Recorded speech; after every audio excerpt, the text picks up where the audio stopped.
శ్రీమాత్రే నమః. శ్రీ లలితా సహస్రనామ స్తోత్రం 171వ శ్లోకం.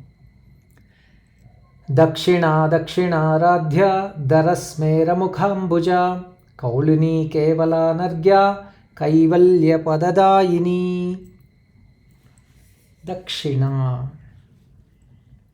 రాధాకృష్ణులు నివసించున్నది గోలోకం. సుశీల రాధమ్మ చెలికత్తె, రూపలావణ్యములలో రాధకు సమానం. మనసు పడ్డ కన్నయ్య సుశీలను చేరదీశాడు. రాధమ్మ శాపంతో గోలోకం విడిచింది సుశీల. తపస్సు చేసి మహాలక్ష్మిలో లీనమైంది. సుశీల లేకపోవటంతో యజ్ఞయాగాదులు ఫలితమివ్వటం మానేశాయి. యజ్ఞరూపమగు విష్ణువు మహాలక్ష్మీ శరీరము నుండి సుశీలాంశమును బయటకు తీశాడు. దక్షిణాదేవి అని నామకరణం చేశాడు. యజ్ఞపురుషుని భార్య అయింది దక్షిణాదేవి. దీనితో యజ్ఞయాగాదులు ఫలవంతములయ్యాయి. యజ్ఞయాగాదులందు ఋత్విక్కులకు ఇవ్వబడు సంభావనలను దక్షిణ అంటారు. దక్షిణాదేవి రూపమే దక్షిణ. యజ్ఞపురుషుని ఇల్లాలు పరదేవతా రూపం.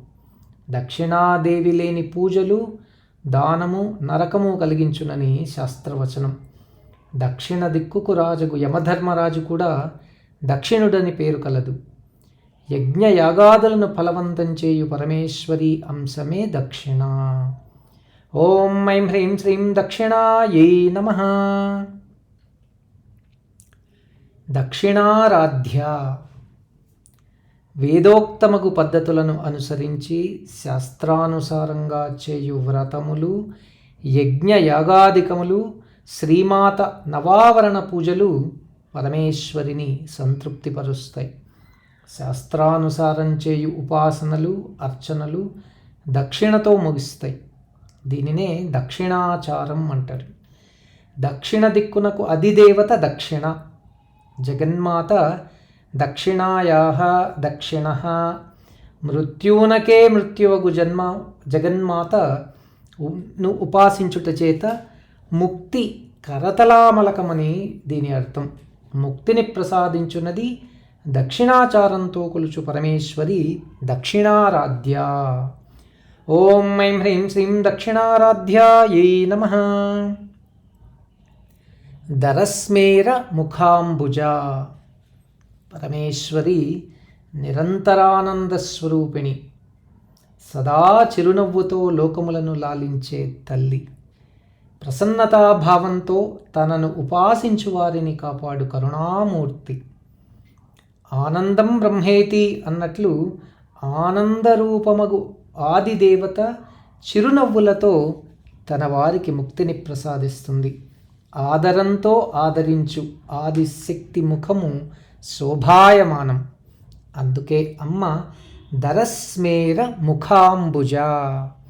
ఓం ఐం హ్రీం శ్రీం దరస్మేర ముఖాంబుజాయై నమః.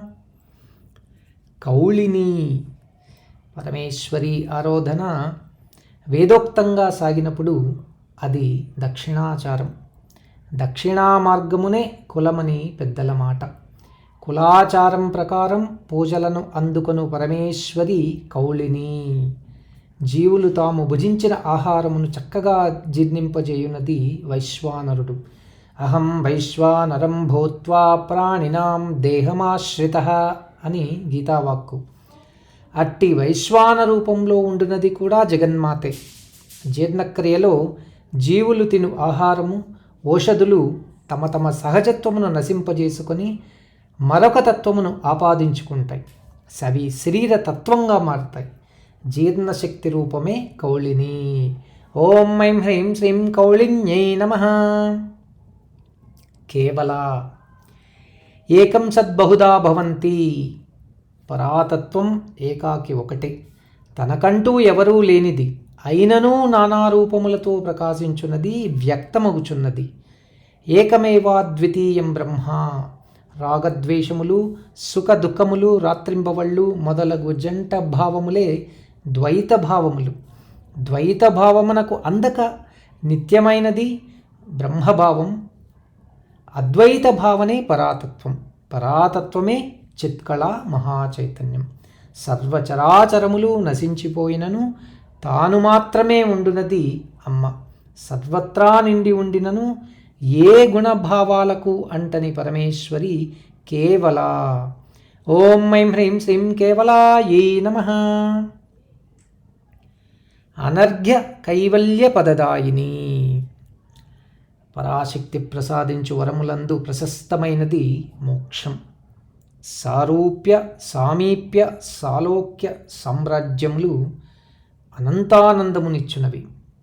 అనంతానందానుభవమే విముక్తి, మోక్షం, కైవల్యం.